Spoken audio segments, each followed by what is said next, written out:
الحمدللہ وحدہ والصلاة والسلام علی من لا نبی بعد۔ معزز و مکرم سامعین، کروڑا بار شکر ہے اس پروردگار عالم کا کہ جس نے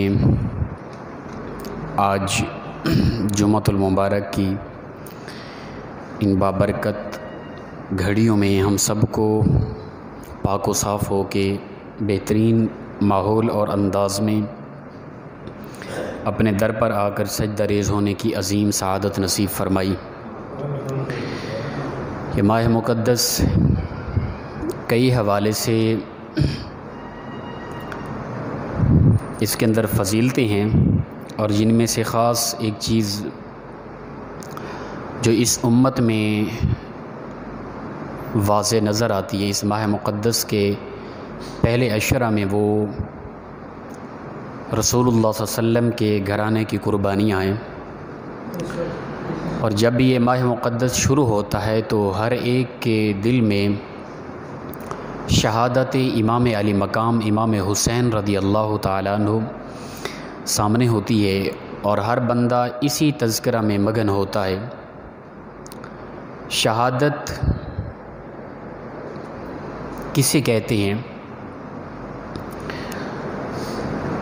شہادت یہ ہے عام طور پہ جو ہمارے ذہنوں میں ایک چیز ہے نا کہ شہادت اسے کہتے ہیں کہ دین اسلام کی سربلندی کے لیے میدان جہاد میں جا کے کفر سے ٹکرانے کے بعد وفات ہو جانا، اسے شہادت کہتے ہیں، اگرچہ یقیناً یہی شہادت ہے، لیکن شہادت کی اس کے علاوہ کئی قسم ہیں۔ شہادت حکمی ہے، شہادت حقیقی ہے، اور شہید کا بہت بڑا مقام ہے۔ اور پھر جہاد میں لڑنے والا انسان جہاد کرتے ہوئے دنیا سے چلا گیا تو اس سے شہید کہا جاتا ہے۔ پھر جہاد کئی قسم پر ہے، اگرچہ حقیقتاً جہاد یہی ہے کہ میدان ہو اور اسلام دشمن سامنے ہو اور ہاتھ میں ہتھیار ہو، لڑتے لڑتے انسان دنیا سے چلا جائے، حقیقی یہی جہاد اور حقیقتاً یہی شہادت ہے۔ لیکن اس کے علاوہ کچھ شہادت کی قسمیں بھی ہیں، اس کے علاوہ کچھ جہاد کی قسمیں بھی ہیں، بلکہ جہاد اکبر کسے کہا گیا؟ اپنے نفس کے ساتھ لڑنے کو۔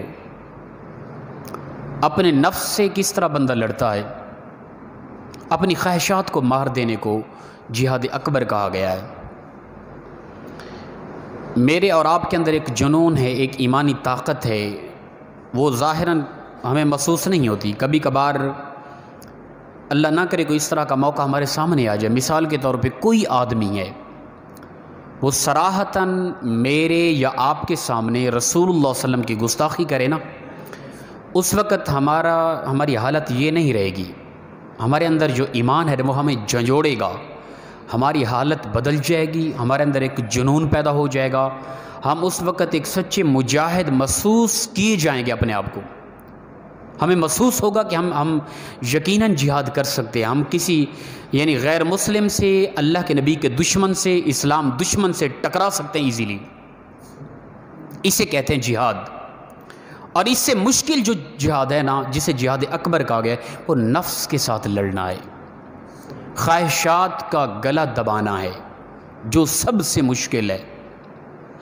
ہاتھ میں تلوار لے کر، ہتھیار لے کر میدان میں جا کے اسلام کی سربلندی کے لیے لڑنا اس قدر مشکل نہیں جس قدر کہ اپنے نفس کے ساتھ لڑنا مشکل ہے، یاد رکھیں۔ اس لیے اسے جہاد اکبر کہا گیا ہے۔ اپنی خواہشات کو ترک کر دینا۔ لاکھوں کا نفع آ رہا تھا کرپشن کے ذریعے، نفس نے بار بار کہا کر لے۔ بہت بڑا مجاہد ہے وہ انسان کہ جس نے لاکھوں روپے کے نفع کو، یعنی اپنے ایزی انداز میں نفع آ رہا تھا، اس نفع کو رد کرتے ہوئے اپنے نفس کے گلے کو گھونٹا، اللہ کی ذات کو مد نظر رکھا۔ جزاکم اللہ تعالی۔ اسے کہتے ہیں جہاد اکبر۔ اسی طرح نفس کوئی غلط خواہش کر رہا تھا اور ماحول بھی مہیا کیا جا رہا تھا واضح، طاقت بھی تھی، سب کچھ موجود ہونے کے باوجود تھا بھی جوان، جذبات بھی تھے، اس کے باوجود اس نے نفس کو کنٹرول کیا، آگے نہ بڑھا، اس سنگین غلطی کو کرنے سے بچ گیا۔ یہ سب سے بڑا جہاد ہے، اسے جہاد اکبر کہا گیا ہے۔